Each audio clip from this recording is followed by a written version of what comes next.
Greetings. This is Doc Ock coming at you live and direct from Black Facts Headquarters Central today with another installment of Doc Ock at noon and 9. Yes, Doc Ock is in the house happy as a mouse because you know I ain't no louse. Well, as you all know, we finished up with our book you see over here behind me, the Black Panther Party. We read all we're going to read out of that. So it's up to you now to go ahead and order your copy online. Boom, you got your directions. Head to Amazon now, get it before there's nothing left but the $400 copies. Number two, if you're watching this on Facebook, go ahead and give us a like. If you're watching on YouTube, give us a thumbs up. And then go ahead and spread the word far and wide, hither and yon, through hill and dale. Let everybody know that Black Facts is over here holding down our end of the territory, presenting Black history to you in a way that it hasn't been presented before. Hopefully it will be afterwards. Hopefully some people will catch on and either start watching us here or presenting it for themselves. All right, so let's go ahead and read our proverb of the day. Proverb of the day today is: wood already touched by fire is not hard to set alight. Wood already touched by fire is not hard to set alight. And that is an Ashanti proverb from West Africa. All right, now let's go ahead and return to our book and Malcolm X as he begins to come into his fullness out there zoot suiting it with all the zoot suitors. And what you see here is an image of a pachuco, right? That's a Mexican-American zoot suitor because they created a whole culture around the zoot suit. What the zoot suit plays a central role in the culture. It's something I'm just now finding out about. Maybe some of you hadn't heard about it either, but go ahead and check it out. In the meantime, we're going to go ahead and start our slideshow and our presentation from the autobiography of Malcolm X. So he's been out dancing with Laura and another girl whose name I don't recall him mentioning, but he described their dance styles as very different. Laura is very lithe, limber, and light on her feet. The other girl is a little bit heavier, but she throws her weight around. So the last part where we left off at, Malcolm was saying, wait a minute. Okay, now, it's not supposed to do all that. Wait a minute, don't do that. Okay, now, we should be good now. If you've ever Lindy hopped, you'll know what I'm talking about. With most girls, you kind of work opposite them, circling, sidestepping, leaning. Whichever arm you lead with is half bent out there.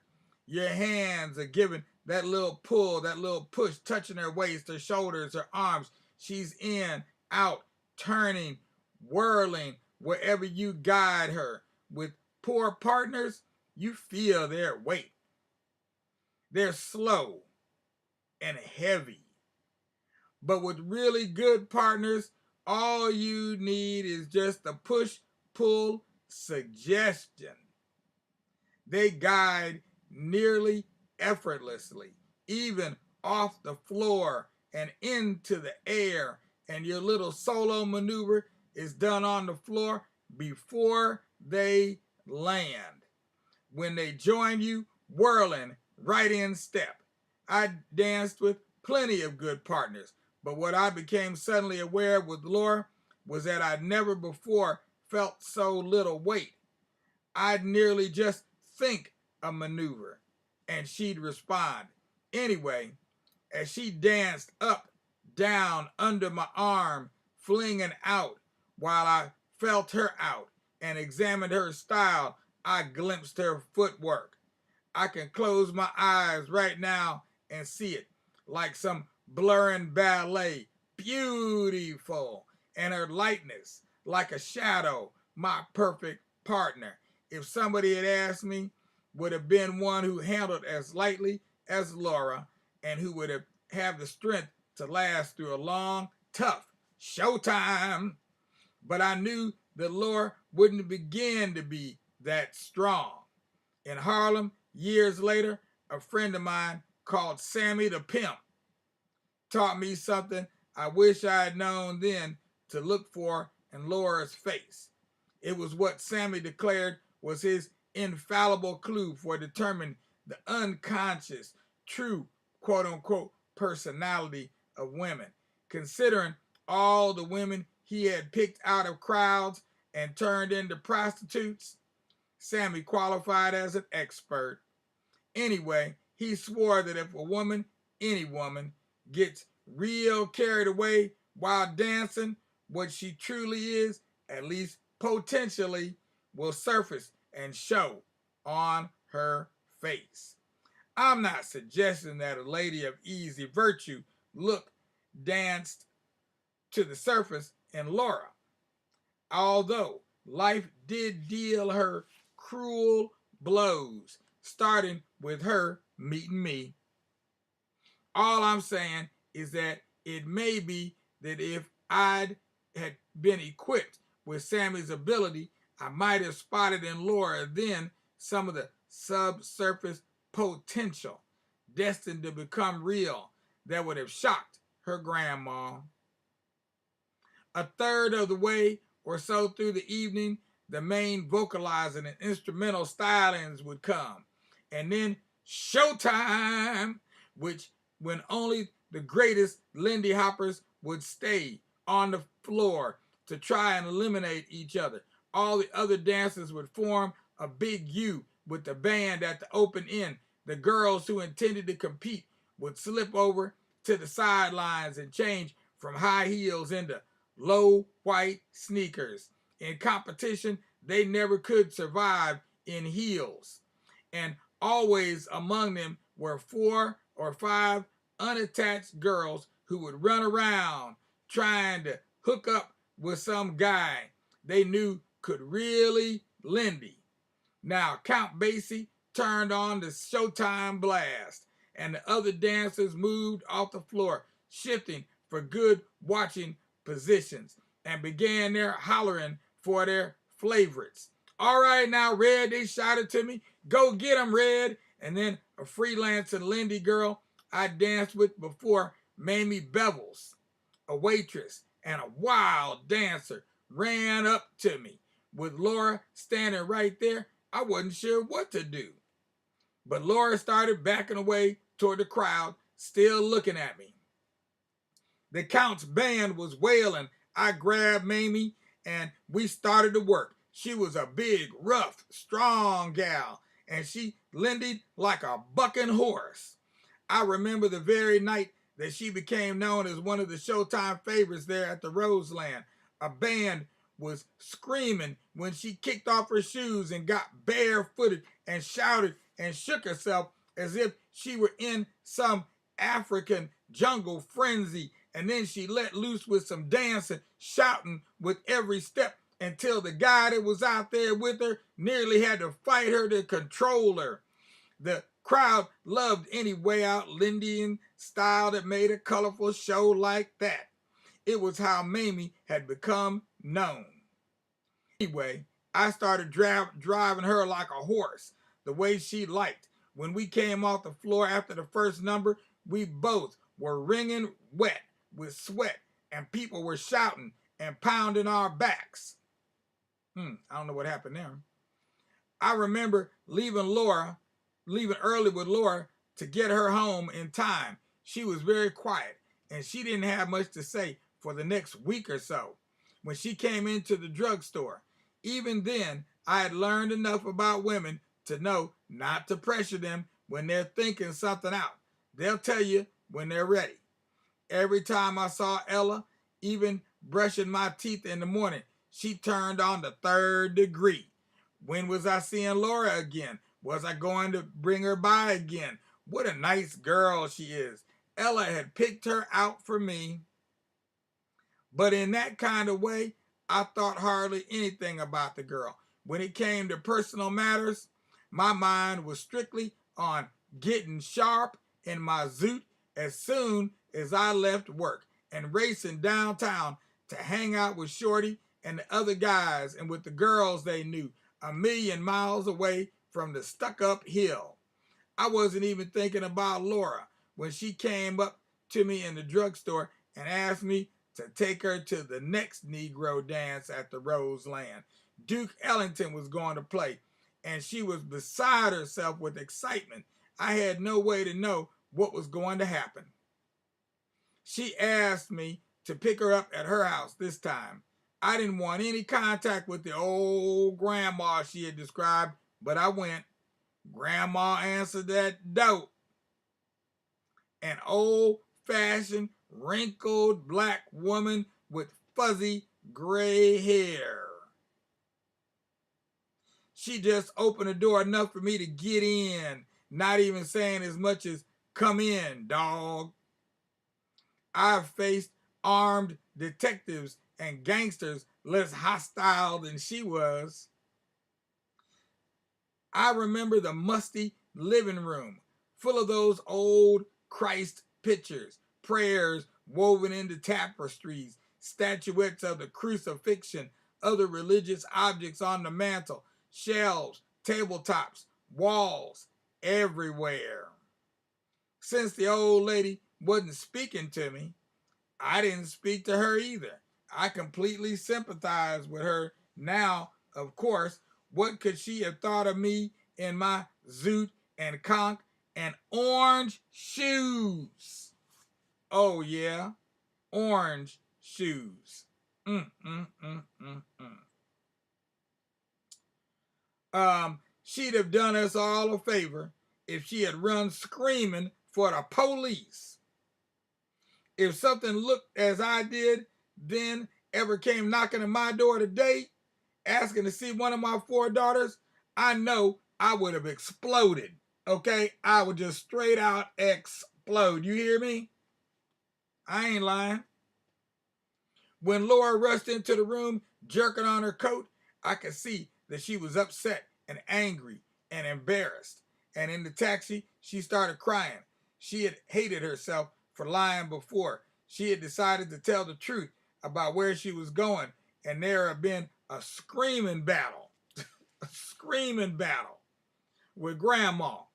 Laura had told the old lady that she was going to start going out when and where she wanted to, or she would quit school and get a job and move out on her own, and her grandma had pitched a fit. Well, what you think Grandma would do? What would you do? Laura just walked out. When we got to the Roseland, we danced the early part of the evening with each other and with different partners, and finally the Duke kicked off showtime. I knew and Laura knew that she couldn't match the veteran Showtime girls, but she told me that she wanted to compete.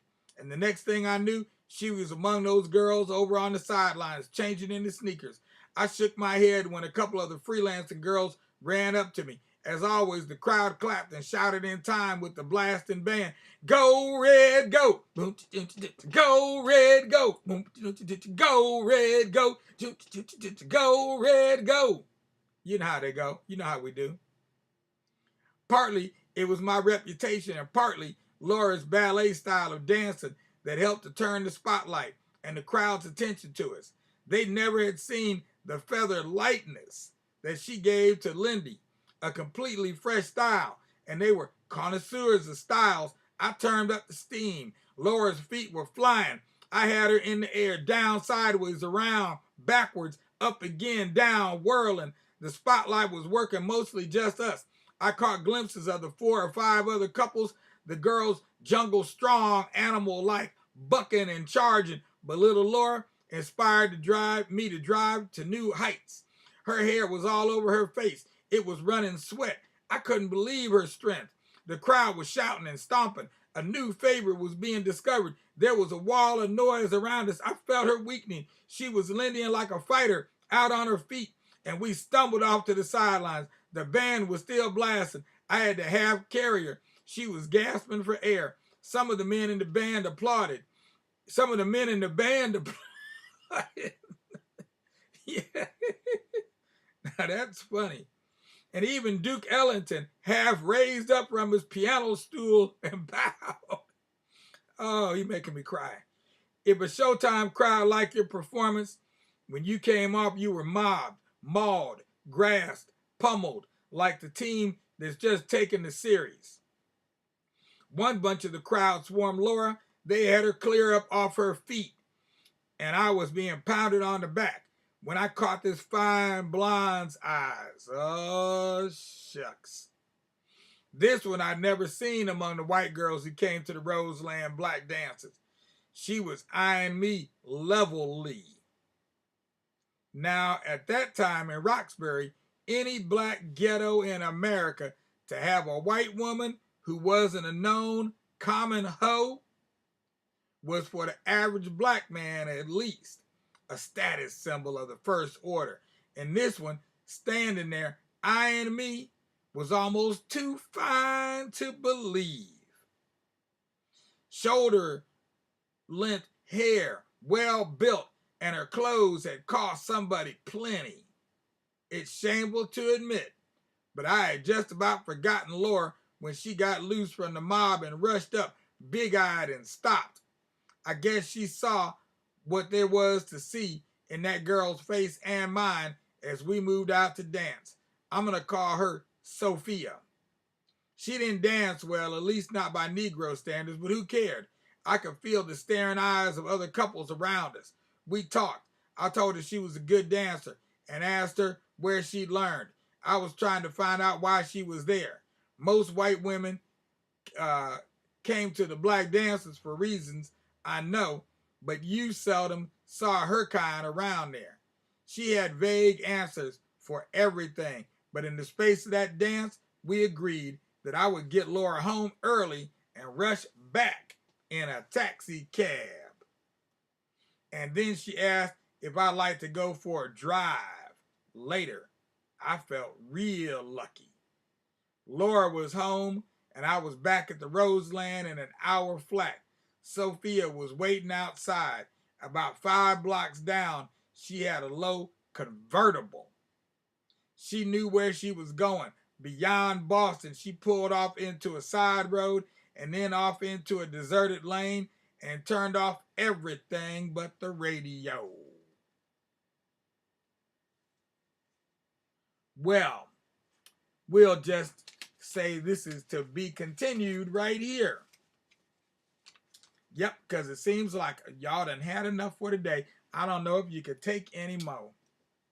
And I know I need a break myself because it was getting hot and heavy in that car with everything off but the radio and that girl he's with. Yeah.